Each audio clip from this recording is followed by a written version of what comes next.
Hello children, I welcome back to the part 2 video of our chapter Ulysses and Cyclops, the non-detailed chapter of your first language English. In the first part, we saw that the king of Ithaca, Ulysses, had just won a war and he was returning back. Now he stopped at an island and he came across Cyclops. These were the uncivilized men who used to live in caves, and they were blessed with wheat, barley, graves. They were very uncivilized. They did not know anything about plowing, tilling. They were just living with nature's gifts. They did not even want to go out and explore. They were very happy with what they had. Like example is, they had wheat but did not know how to make bread. They had grapes and barley but did not know how to make wine. So this is what the author says. And now he had already eaten up two of the followers of Ulysses, and now they had to think how can they escape. He had eaten them, he had large sips of goat milk, and he had gone to sleep. Now let's see what happens next. Then Ulysses drew his sword and half resolved to thrust it with all his might in at the bosom of the sleeping monster, but wiser thoughts restrained him, else they had there without help all perished. So he actually thought, he removed his sword and he thought that he is going to attack him, but will he be able to fight him even with his 10 followers? He thought. Then he started brain working. He thought of what else he could do to escape. For none but Polyphemus himself could have removed that mass of stone which he had placed to guard the entrance, because he had placed such a big mass of stone, okay, on the cave. He thought only he could remove. So he started thinking, what could be done? What can he do now to escape this kind of situation? So they were constrained to abide all that might in fear. That means they were forced to remain in the cave, because no one else can remove the stone from the cave. All right. When day came, the Cyclope awoke. What happened? When it was morning, Cyclope got up and, kindling a fire, made his breakfast of two other of his unfortunate prisoners. He got up, he made breakfast with other two prisoners, then milked his goats as he was accustomed, and pushing aside the vast stone. So what did he do? He has the same ritual every morning. He had breakfast with two of the prisoners. He actually had breakfast of the two prisoners. He killed them and he had. Then he milked his goats as he used to do every morning, and removed the stone to go out as he used to go every day. And shutting it again when he had done upon the prisoners with as much ease as a man opens and shuts a quiver's lid. That means archer's stell for carrying arrows. This is a quiver. So it's so easy for us to shut it, right? Such a big stone he easily removed and easily shut. For him it was not a great task. He let out his flock and drove them before him with whistlings, as sharp as winds in storms, to the mountains. Then he took the entire flock of sheep and started to go again for gazing them. Then Ulysses, of whose strength or cunning the Cyclops seems to have had as little heed as of an infant's, being left alone with the remnant of his men, which the Cyclope had not devoured. So after this, when he had gone off, who were remaining inside? The remaining followers. 4 were already eaten from 12. So how many were left? 9 were left with Ulysses himself. Gave manifest proof how far manly wisdom excels brutish force. That means it makes it very clear. What makes it very clear? That strength is much more bigger than force. Correct? This is what he says here. Proof how far manly wisdom excels brutish force. You have to use your head if you are not strong. Right? Now this fellow was really giant and strong. So the king had to use his brains now how to escape. He was not strong enough to fight with him. He chose a stake from among the wood which the Cyclope had piled up for firing. You remember he got firewood last night. So what did he do? He took a stake. A stake is a strong wood pointed at one end. He took a stake in length and thickness like a mast, upright wood supported for a ship's sail. You remember a mast which supports this wind when you're on a ship. So in length and thickness like a mast. which he sharpened. He started sharpening them like this, and hardened in the fire, and selected 4 men and instructed them what they should do with this stake, and made them perfect in their parts. So he selected 4 of his men, he gave them the sharp wood and told them what they have to do. And what is parts is roles. He gave them their roles to do, what you're supposed to do when he comes back. When the evening was come, the Cyclope drove home his sheep, and as fortune directed it, either of purpose or that his memory was overruled by the gods to his hurt, he drove the males of his flock contrary to his custom along with the dams into the pens. What did he do? He took inside both male and female. Usually what he used to do, he used to leave the male outside. But today, don't know what happened to him, he took all of them inside. Then shutting the stone of the cave, he fell to his horrible supper. When he had dispatched 2 more of the Grecians, Ulysses waxed. What do you mean waxed? He became bold with the contemplation of his project. Now he ate 2 more men. He was very, very proud of what he was doing, and took a bowl of Greek wine and merrily dared the Cyclope to drink. What did he do? He gave the Cyclope to drink the wine. You remember how strong the wine was. As he said, 1 part of wine with 20 parts of water. But what did he do? He gave him pure wine just like that to drink. Cyclope, he said, take a bowl of wine from the hand of your guest. It may serve to digest the man's flesh that you have just eaten, and show what drink our ship held before it went down. He told him, why don't you try the wine? It is really, really yum. You should know what we had in the ship before we came here. Now that you've eaten 2 more men, you need to digest their flesh.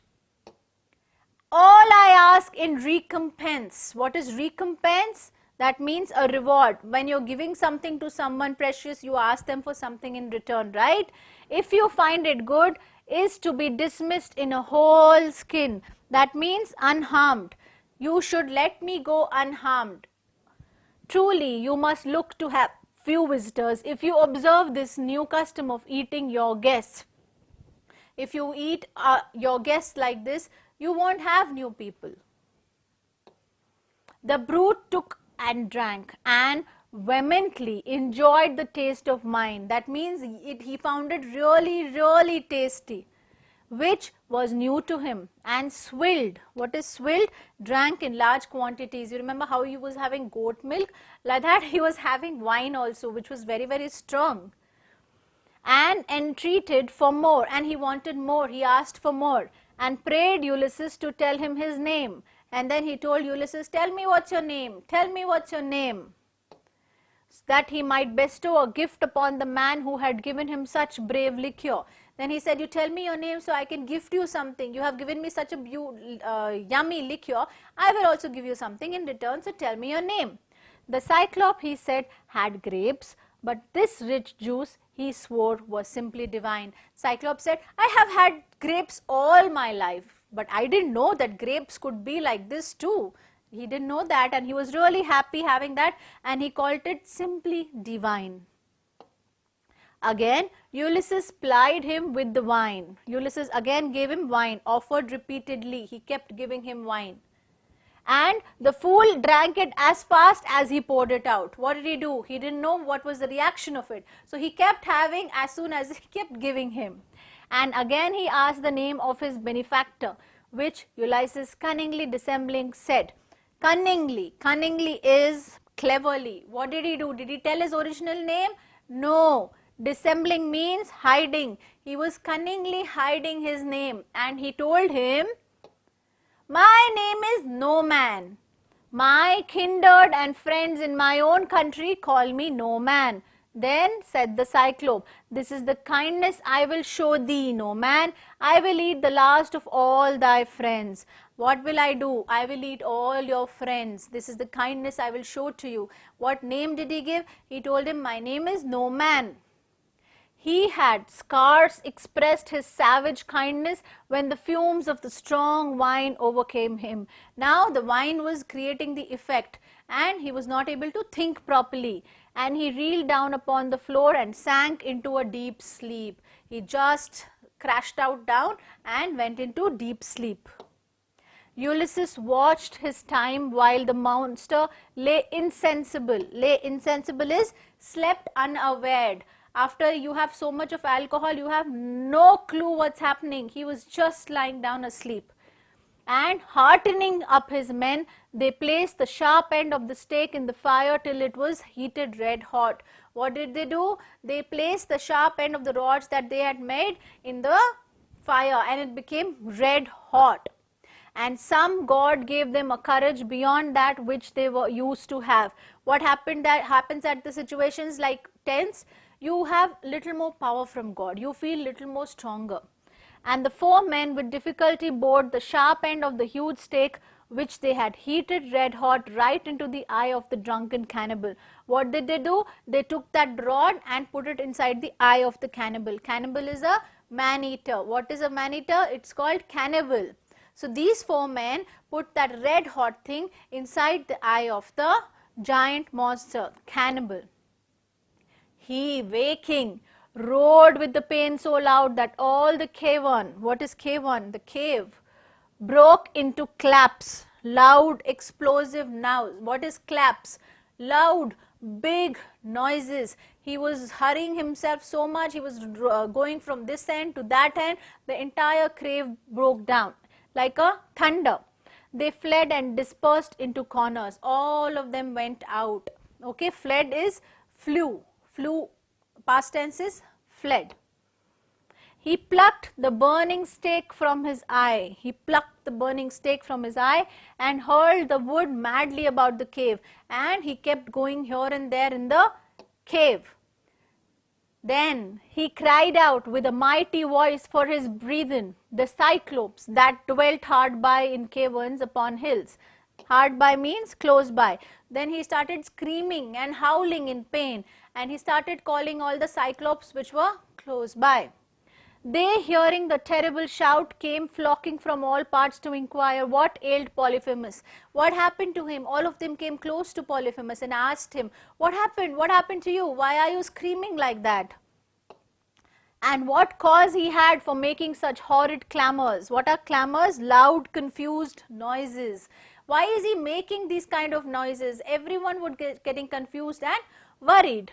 In the night time to break their sleep. All of them were sleeping, isn't it? And with so much of noise, they all got disturbed. He made answer from within. What did he say? That no man had hurt him, no man had killed him, no man was with him in the cave. Who was no man? Ulysses. What did he say his name was? No man. So what did this Polyphemus say? No man hurt him, no man was in the cave. What do you mean? No man, nobody, isn't it? How clever he was. They replied, if no man has hurt thee and no man is with thee, then thou art alone. That means you are alone.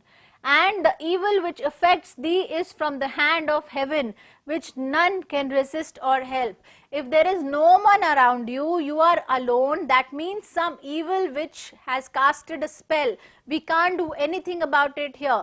Nature is harming you. We are not going to do anything for that. So they left him and went their way, thinking that some disease has troubled him. He, blind and ready to split with the anguish of the pain, went groaning up and down in the dark to find the doorway. Now there was no one to help him, and he was in a lot of pain at that time. His eyes were hurting and he was angry, and with that he was just going here and there in the cave, okay? Which when he found, what did he found? The doorway. He removed the stone and sat in the threshold, feeling if he could lay hold on any man going out with these sheep. So what did he do? He sat on the entrance of the cave. He removed the stone and he sat in a way that he could see if any man is leaving the cave. He wanted to eat all of them, which the day now breaking were beginning to issue forth to their accustomed pastures. Now the sheep also was getting up and saying that now is the time that we're going to go out, because this was happening every day. It was a custom. But Ulysses made knots of the osier. What is osier? Flexible willow twig. What did he do? He made knots of these twigs upon which the Cyclope commonly slept.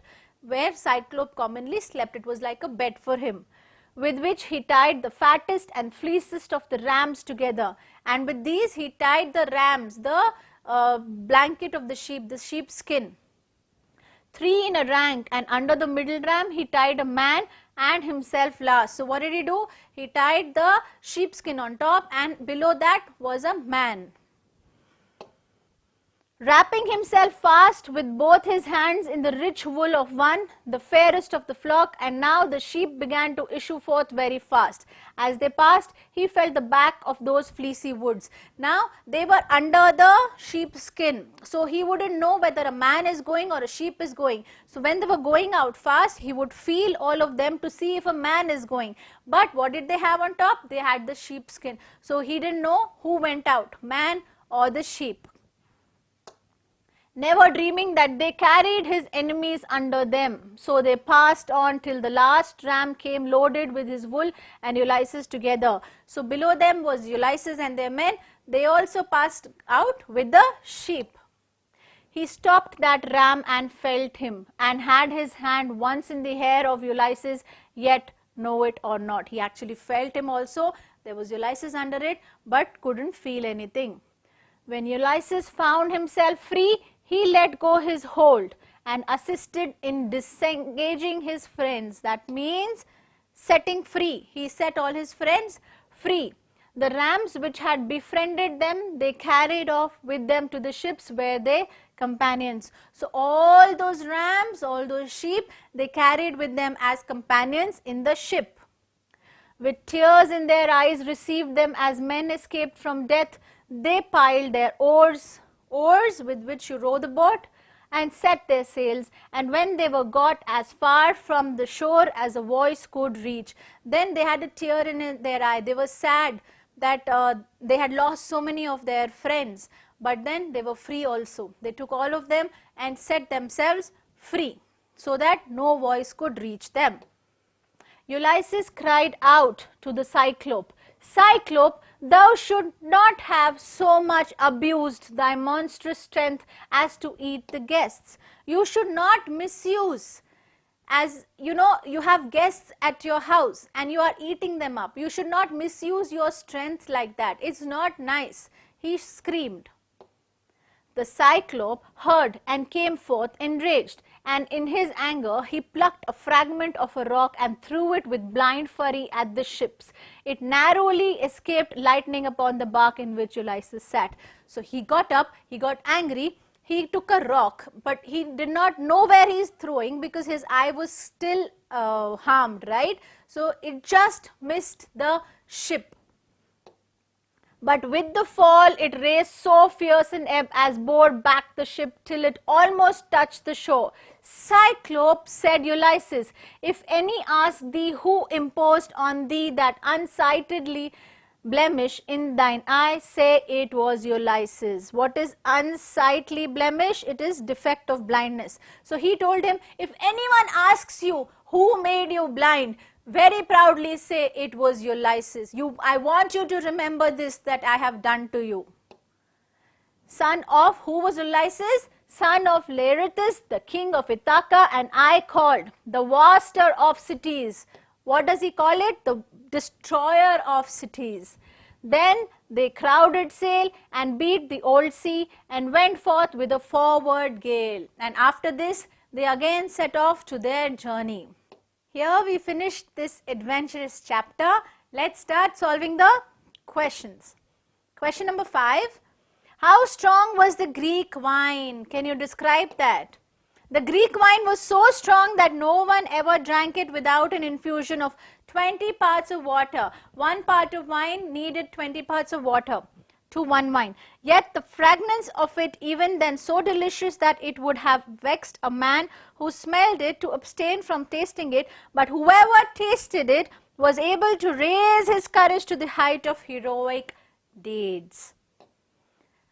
How did Ulysses introduce himself and his group to the Cyclope? What did he say?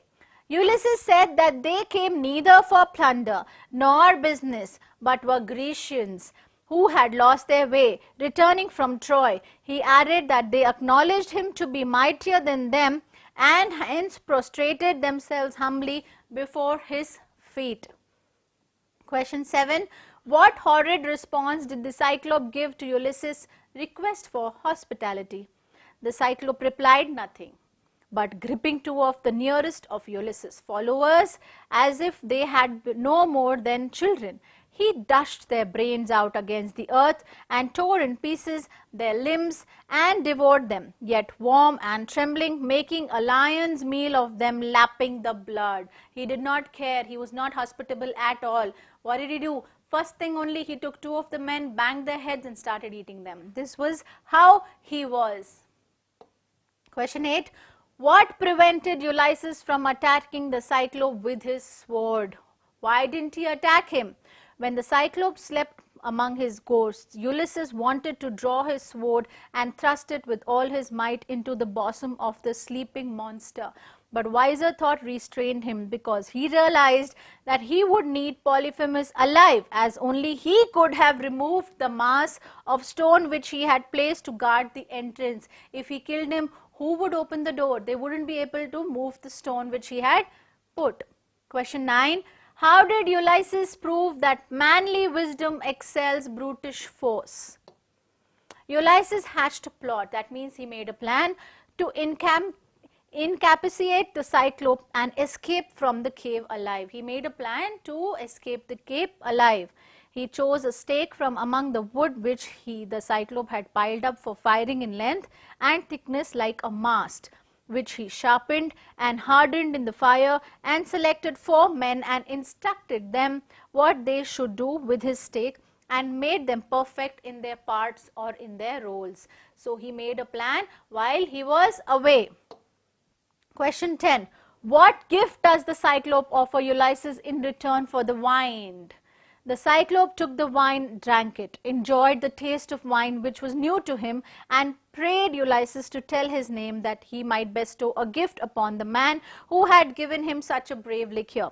When Ulysses says that his name was Norman, the Cyclope promises Ulysses that he will eat him after he has eaten all of Ulysses' friends. So in return to the wine, what did he do? He promised to eat everyone alive.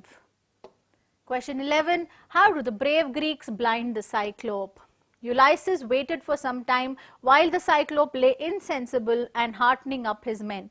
They placed the sharp end of the stake in the fire till it was heated red hot, and the 4 men with difficulty bored sharp end of the huge stake, which they heated red hot, right into the single eye of the drunken cannibal.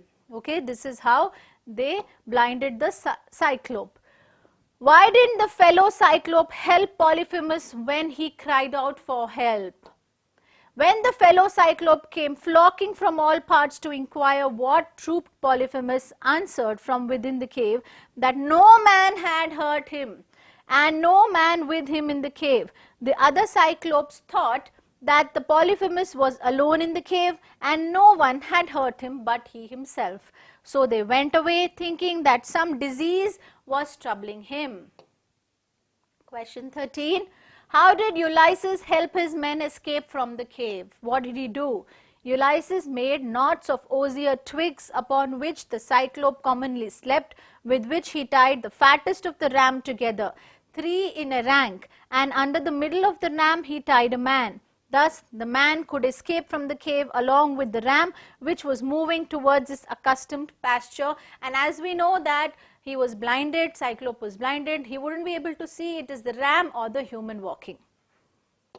Question 14. How did Ulysses himself escape from the cave? Ulysses wrapped himself fast with both his hands in the rich wool of a ram, the fairest of the flock.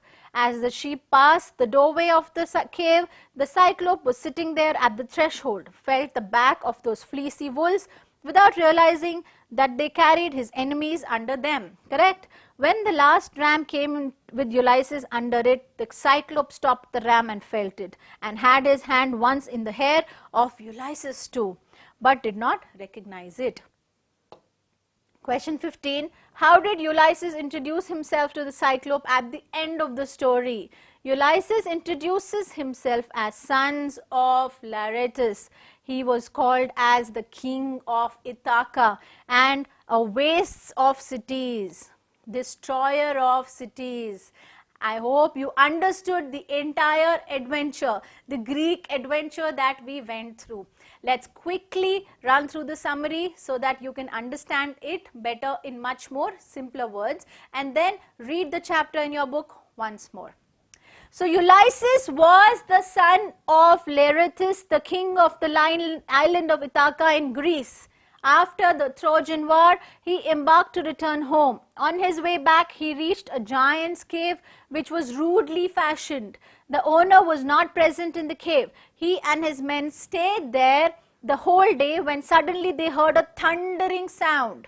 The owner was who? A cyclope, had come back after grazing his sheep and goats. The Grecians hid themselves in the remote parts of the cave and started waiting for the Polyphemus, the one-eyed cyclope.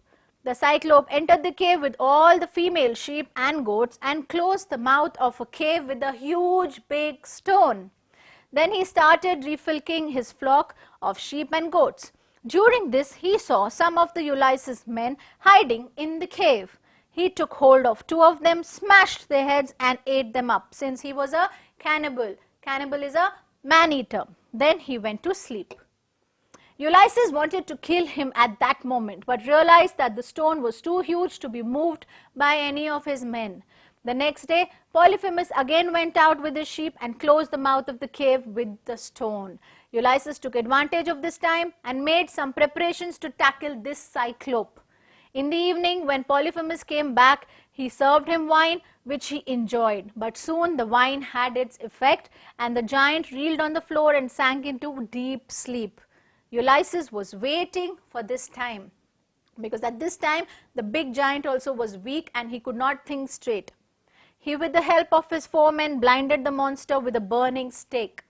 The monster cried loudly. Many of the villagers living nearby came and asked, "What happened? What happened?" The monster replied that no man was the false name which Ulysses had told him. Who had hurt him? No man had hurt him. All of them went back. They thought some disease has got to him. Then Ulysses tied all of his men under the sheep's goats. When the monster opened the cave door next morning to take out his flock, all the Grecians who were tied to them came out of the cave and were thus saved. So this is how he got saved from this big giant cyclope. By using his strength? No, by using his wisdom, by using his brains. So many times to fight a big battle, you need lot of wisdom and brains and plans. Yes, so this is what we learned from this story. It's an extract from a Greek adventure. Here we finish Ulysses and Cyclops. I hope I was able to make you understand this chapter. Be good, be nice, study well. Anything else that you need from us, we're always there. All the question answers are answered in your app. Take help. Bye-bye. Signing out, Kashish.